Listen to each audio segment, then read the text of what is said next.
श्री स्वामी समर्थ. जय जय स्वामी समर्थ. नमस्कार स्वामी भक्तांनो. स्वामी माऊली हा मंत्र तुम्ही दिला, श्रद्धेचा दीप प्रज्वलित केला, अडथळे सारे दूर झाले, भक्तांसाठी स्वामी आधार ठरले. नमस्कार स्वामी भक्तांनो. आज आपण स्वामीचा असा मंत्र पाहणार आहोत जो तुमच्या सर्व आर्थिक समस्या दूर करणारा असा हा मंत्र आहे. स्वामी म्हणतात, संकटांना घाबरू नकोस, विश्वास ठेव माझ्यावर. जिथे संपते मर्यादा तुझी, तिथूनच मी तुझी साथ देतो. त्यामुळे तुम्हाला कसलीही समस्या असली तरी आपण स्वामींना हाक मारून सांगू शकतो. त्यासाठी वेळ काळेचे कसलेही बंधन नाही. आई जसे आपल्या लेकराचे सर्व समस्यापासून रक्षण करते, तसेच आपली स्वामी माऊली सुद्धा आपल्या भक्तांचे रक्षण करत असते. त्यामुळेच तर आपण स्वामींना माऊली म्हणतो. म्हणूनच स्वामींनी तुमचे दुःख दूर करण्यासाठी हा मंत्र दिला आहे. हा मंत्र खूपच प्रभावशाली आणि शक्तिशाली आहे. त्यामुळे याकडे अजिबात दुर्लक्ष करू नका, कारण हा मंत्र स्वतः स्वामींनी आपल्या भक्तांचे संकटे निवारण्यासाठी दिला आहे. त्यामुळे तुमचे सर्व संकटे, सर्व समस्या दूर होणार आहेत. हा मंत्र म्हणजे साक्षात स्वामींचा आशीर्वाद आहे. या मंत्रामुळे कित्येक लोकांचे जीवन आनंदमय व सुखमय झाले आहे. कारण जिथे स्वामींचा आशीर्वाद असतो तिथे दुःखाची सावली सुद्धा पडत नाही. त्यामुळे कितीही दुःख आले तरी स्वामींची सेवा सोडू नका. स्वामींची सेवा केल्याने जर जीवनात दुःख संकटे येत असतील तर समजा स्वामी तुमची परीक्षा पाहत आहेत. त्या परीक्षेत तुम्हाला उत्तीर्ण व्हायचे आहे. जर तुम्ही मध्ये स्वामी सेवा सोडली, स्वामीचा मंत्र जप सोडला तर याचा काहीही उपयोग होणार नाही. स्वामीवर अविश्वास दाखवू नका आणि स्वामींना काही अपशब्दही बोलू नका. कारण खूप लोकांना सवय असते, देवाला अपशब्द बोलतात, सर्व दोष देवावरच ठेवतात. पण असे करू नका. तुमचे जर काही मनासारखे होत नसेल तर याला कारणीभूत तुमचे पूर्वजन्मीचे कर्म असतात. ते तुम्हालाच फेडावे लागतात. पण तुम्ही जर स्वामींची सेवा केली तर, स्वामींचा मंत्र जप केला तर तुमचे वाईट कर्म स्वामी महाराज नष्ट करू शकतात. त्यामुळे स्वामींचे नामस्मरण करा. तुम्हाला नामस्मरण करणे जमत नसेल तर स्वामींचा हा मंत्र जप मन लावून फक्त 10 ते 15 मिनिटे ऐका. मग बघा स्वामी तुमचे कसे दुःख दूर करतात. या मंत्रात एवढी शक्ती आहे की तुम्ही याची कल्पनासुद्धा केली नसेल. एवढे धन, एवढी संपत्ती, पैसा, प्रतिष्ठा तुम्हाला मिळेल की तुम्हालाच विश्वास बसणार नाही. या मंत्रामुळे तुमच्याकडे धन आकर्षित होईल आणि तुमच्या सर्व इच्छा पूर्ण होतील. तर मंडळी, तो शक्तिशाली आणि प्रभावशाली मंत्र काही असा आहे. ओम श्री सर्व संकटनाशाय श्री स्वामी समर्थाय नमो नमः. ओम श्री सर्व संकटनाशाय श्री स्वामी समर्थाय नमो नमः. ओम श्री सर्व संकटनाशाय श्री स्वामी समर्थाय नमो नमः. ओम श्री सर्व संकटनाशाय श्री स्वामी समर्थाय नमो नमः. ओम श्री सर्व संकटनाशाय श्री स्वामी समर्थाय नमो नमः. ओम श्री सर्व संकटनाशाय श्री स्वामी समर्थाय नमो नमः. ओम श्री सर्व संकटनाशाय श्री स्वामी समर्थाय नमो नमः. ओम श्री सर्व संकटनाशाय श्री स्वामी समर्थाय नमो नमः. ओम श्री सर्व संकटनाशाय श्री स्वामी समर्थाय नमो नमः.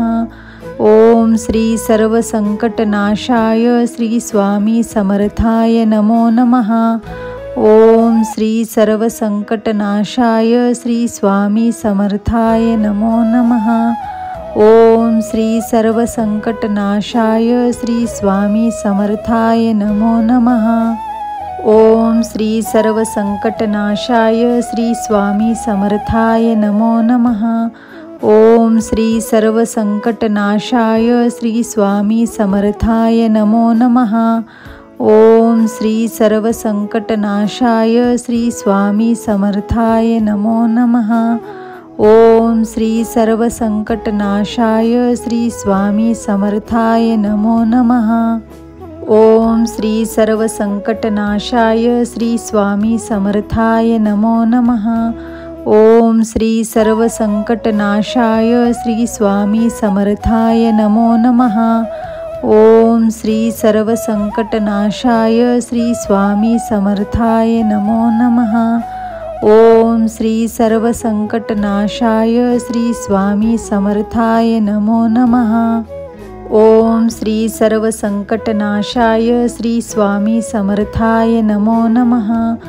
ओम श्री सर्वसंकटनाशाय श्री स्वामी समर्थाय नमो नमः। ओम श्री सर्वसंकटनाशाय श्री स्वामी समर्थाय नमो नमः। ओम श्री सर्वसंकटनाशाय श्री स्वामी समर्थाय नमो नमः। ओम श्री सर्वसंकटनाशाय श्री स्वामी समर्थाय नमो नमः। ओम श्री सर्वसंकटनाशाय श्री स्वामी समर्थाय नमो नमः। ओम श्री सर्वसंकटनाशाय श्री स्वामी समर्थाय नमो नमः। ओम श्री सर्वसंकटनाशाय श्री स्वामी समर्थाय नमो नमः। ओम श्री सर्वसंकटनाशाय श्री स्वामी समर्थाय नमो नमः। ओम श्री सर्वसंकटनाशाय श्री स्वामी समर्थाय नमो नमः। ओम श्री सर्वसंकटनाशाय श्री स्वामी समर्थाय नमो नमः। ओम श्री सर्वसंकटनाशाय श्री स्वामी समर्थाय नमो नमः।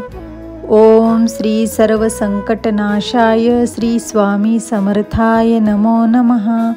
ओम श्री सर्वसंकटनाशाय श्री स्वामी समर्थाय नमो नमः। ओम श्री सर्वसंकटनाशाय श्री स्वामी समर्थाय नमो नमः। ओम श्री सर्वसंकटनाशाय श्री स्वामी समर्थाय नमो नमः। ओम श्री सर्वसंकटनाशाय श्री स्वामी समर्थाय नमो नमः। ओम श्री सर्वसंकटनाशाय श्री स्वामी समर्थाय नमो नमः।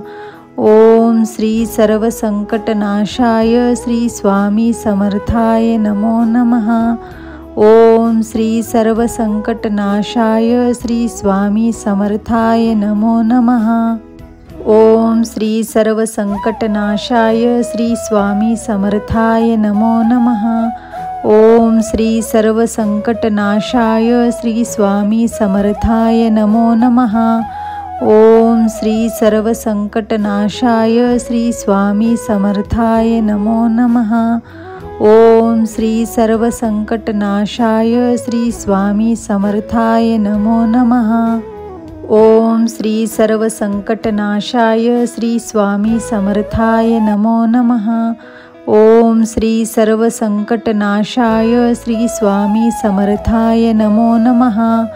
ओम श्री सर्वसंकटनाशाय श्री स्वामी समर्थाय नमो नमः। ओम श्री सर्वसंकटनाशाय श्री स्वामी समर्थाय नमो नमः। ओम श्री सर्वसंकटनाशाय श्री स्वामी समर्थाय नमो नमः। ओम श्री सर्वसंकटनाशाय श्री स्वामी समर्थाय नमो नमः। ओम श्री सर्वसंकटनाशाय श्री स्वामी समर्थाय नमो नमः। ओम श्री सर्वसंकटनाशाय श्री स्वामी समर्थाय नमो नमः। ओम श्री सर्वसंकटनाशाय श्री स्वामी समर्थाय नमो नमः। ओम श्री सर्वसंकटनाशाय श्री स्वामी समर्थाय नमो नमः। ओम श्री सर्वसंकटनाशाय श्री स्वामी समर्थाय नमो नमः।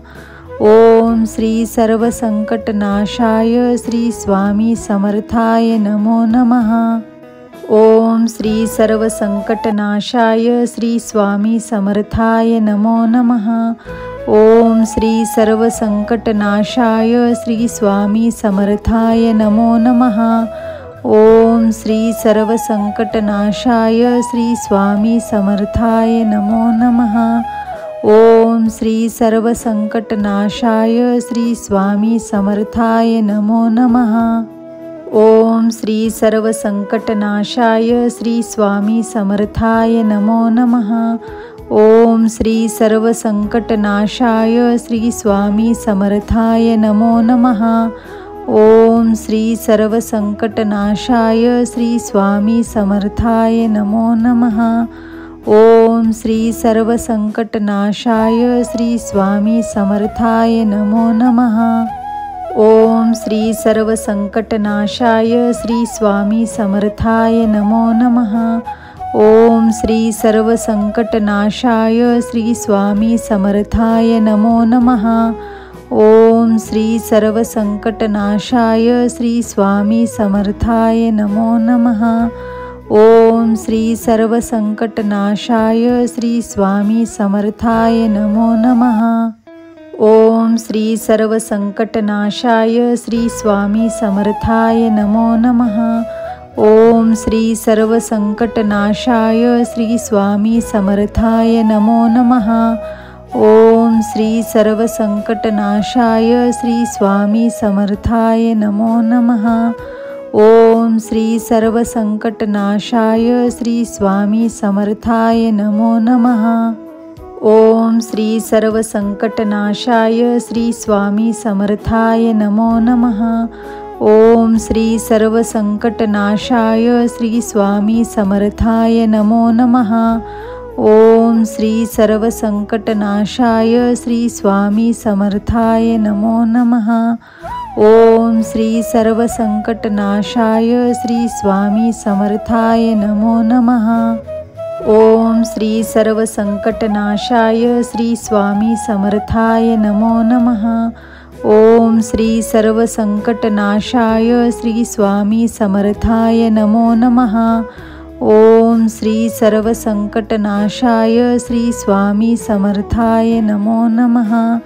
ओम श्री सर्वसंकटनाशाय श्री स्वामी समर्थाय नमो नमः। ओम श्री सर्वसंकटनाशाय श्री स्वामी समर्थाय नमो नमः। ओम श्री सर्वसंकटनाशाय श्री स्वामी समर्थाय नमो नमः। ओम श्री सर्वसंकटनाशाय श्री स्वामी समर्थाय नमो नमः।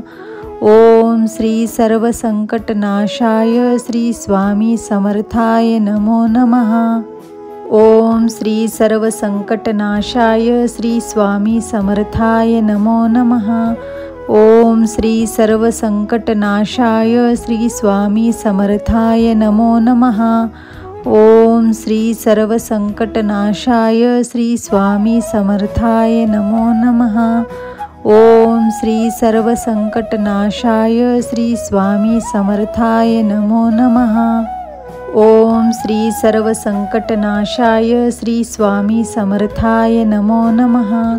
ओम श्री सर्वसंकटनाशाय श्री स्वामी समर्थाय नमो नमः। ओम श्री सर्वसंकटनाशाय श्री स्वामी समर्थाय नमो नमः।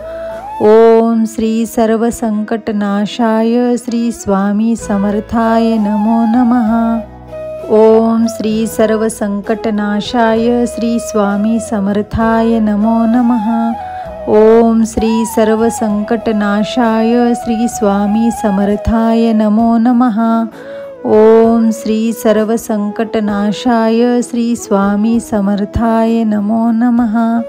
ओम श्री सर्वसंकटनाशाय श्री स्वामी समर्थाय नमो नमः। ओम श्री सर्वसंकटनाशाय श्री स्वामी समर्थाय नमो नमः। ओम श्री सर्वसंकटनाशाय श्री स्वामी समर्थाय नमो नमः। ओम श्री सर्वसंकटनाशाय श्री स्वामी समर्थाय नमो नमः। ओम श्री सर्वसंकटनाशाय श्री स्वामी समर्थाय नमो नमः। ओम श्री सर्वसंकटनाशाय श्री स्वामी समर्थाय नमो नमः। ओम श्री सर्वसंकटनाशाय श्री स्वामी समर्थाय नमो नमः। ओम श्री सर्वसंकटनाशाय श्री स्वामी समर्थाय नमो नमः। ओम श्री सर्वसंकटनाशाय श्री स्वामी समर्थाय नमो नमः। ओम श्री सर्वसंकटनाशाय श्री स्वामी समर्थाय नमो नमः। ओम श्री सर्वसंकटनाशाय श्री स्वामी समर्थाय नमो नमः। ओम श्री सर्वसंकटनाशाय श्री स्वामी समर्थाय नमो नमः। ओम श्री सर्वसंकटनाशाय श्री स्वामी समर्थाय नमो नमः। ओम श्री सर्वसंकटनाशाय श्री स्वामी समर्थाय नमो नमः। ओम श्री सर्वसंकटनाशाय श्री स्वामी समर्थाय नमो नमः। ओम श्री सर्वसंकटनाशाय श्री स्वामी समर्थाय नमो नमः। ओम श्री सर्वसंकटनाशाय श्री स्वामी समर्थाय नमो नमः। ओम श्री सर्वसंकटनाशाय श्री स्वामी समर्थाय नमो नमः। ओम श्री सर्वसंकटनाशाय श्री स्वामी समर्थाय नमो नमः। ओम श्री सर्वसंकटनाशाय श्री स्वामी समर्थाय नमो नमः। ओम श्री सर्वसंकटनाशाय श्री स्वामी समर्थाय नमो नमः। ओम श्री सर्वसंकटनाशाय श्री स्वामी समर्थाय नमो नमः। ओम श्री सर्वसंकटनाशाय श्री स्वामी समर्थाय नमो नमः। ओम श्री सर्वसंकटनाशाय श्री स्वामी समर्थाय नमो नमः। ओम श्री सर्वसंकटनाशाय श्री स्वामी समर्थाय नमो नमः। ओम श्री सर्वसंकटनाशाय श्री स्वामी समर्थाय नमो नमः। ओम श्री सर्वसंकटनाशाय श्री स्वामी समर्थाय नमो नमः। ओम श्री सर्वसंकटनाशाय श्री स्वामी समर्थाय नमो नमः। ओम श्री सर्वसंकटनाशाय श्री स्वामी समर्थाय नमो नमः। ओम श्री सर्वसंकटनाशाय श्री स्वामी समर्थाय नमो नमः। ओम श्री सर्वसंकटनाशाय श्री स्वामी समर्थाय नमो नमः। ओम श्री सर्वसंकटनाशाय श्री स्वामी समर्थाय नमो नमः। ओम श्री सर्वसंकटनाशाय श्री स्वामी समर्थाय नमो नमः। ओम श्री सर्वसंकटनाशाय श्री स्वामी समर्थाय नमो नमः। ओम श्री सर्वसंकटनाशाय श्री स्वामी समर्थाय नमो नमः। ओम श्री सर्वसंकटनाशाय श्री स्वामी समर्थाय नमो नमः। ओम श्री सर्वसंकटनाशाय श्री स्वामी समर्थाय नमो नमः। ओम श्री सर्वसंकटनाशाय श्री स्वामी समर्थाय नमो नमः। ओम श्री सर्वसंकटनाशाय श्री स्वामी समर्थाय नमो नमः। ओम श्री सर्वसंकटनाशाय श्री स्वामी समर्थाय नमो नमः। ओम श्री सर्वसंकटनाशाय श्री स्वामी समर्थाय नमो नमः। ओम श्री सर्वसंकटनाशाय श्री स्वामी समर्थाय नमो नमः। ओम श्री सर्वसंकटनाशाय श्री स्वामी समर्थाय नमो नमः। ओम श्री सर्वसंकटनाशाय श्री स्वामी समर्थाय नमो नमः। ओम श्री सर्वसंकटनाशाय श्री स्वामी समर्थाय नमो नमः। ओम श्री सर्वसंकटनाशाय श्री स्वामी समर्थाय नमो नमः। ओम श्री सर्वसंकटनाशाय श्री स्वामी समर्थाय नमो नमः। ओम श्री सर्वसंकटनाशाय श्री स्वामी समर्थाय नमो नमः। ओम श्री सर्वसंकटनाशाय श्री स्वामी समर्थाय नमो नमः। ओम ओम श्री सर्वसंकटनाशाय श्री स्वामी समर्थाय नमो नमः। ओम श्री सर्वसंकटनाशाय श्री स्वामी समर्थाय नमो नमः। ओम श्री सर्वसंकटनाशाय श्री स्वामी समर्थाय नमो नमः।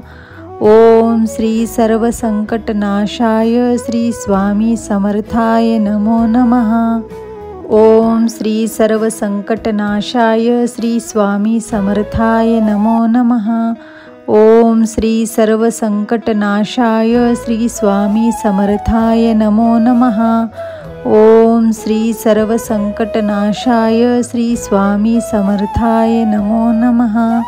ओम श्री सर्वसंकटनाशाय श्री स्वामी समर्थाय नमो नमः। ओम श्री सर्वसंकटनाशाय श्री स्वामी समर्थाय नमो नमः। ओम श्री सर्वसंकटनाशाय श्री स्वामी समर्थाय नमो नमः। ओम श्री सर्वसंकटनाशाय श्री स्वामी समर्थाय नमो नमः। ओम श्री सर्वसंकटनाशाय श्री स्वामी समर्थाय नमो नमः।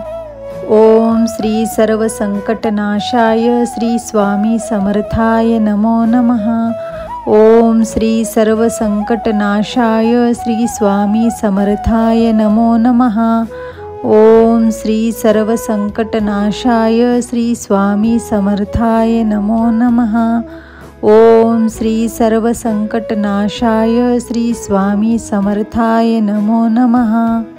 ओम श्री सर्वसंकटनाशाय श्री स्वामी समर्थाय नमो नमः। ओम श्री सर्वसंकटनाशाय श्री स्वामी समर्थाय नमो नमः। ओम श्री सर्वसंकटनाशाय श्री स्वामी समर्थाय नमो नमः। ओम श्री सर्वसंकटनाशाय श्री स्वामी समर्थाय नमो नमः। ओम श्री सर्वसंकटनाशाय श्री स्वामी समर्थाय नमो नमः। ओम श्री सर्वसंकटनाशाय श्री स्वामी समर्थाय नमो नमः। ओम श्री सर्वसंकटनाशाय श्री स्वामी समर्थाय नमो नमः। ओम श्री सर्वसंकटनाशाय श्री स्वामी समर्थाय नमो नमः। ओम श्री सर्वसंकटनाशाय श्री स्वामी समर्थाय नमो नमः। ओम श्री सर्वसंकटनाशाय श्री स्वामी समर्थाय नमो नमः। ओम श्री सर्वसंकटनाशाय श्री स्वामी समर्थाय नमो नमः। ओम श्री सर्वसंकटनाशाय श्री स्वामी समर्थाय नमो नमः।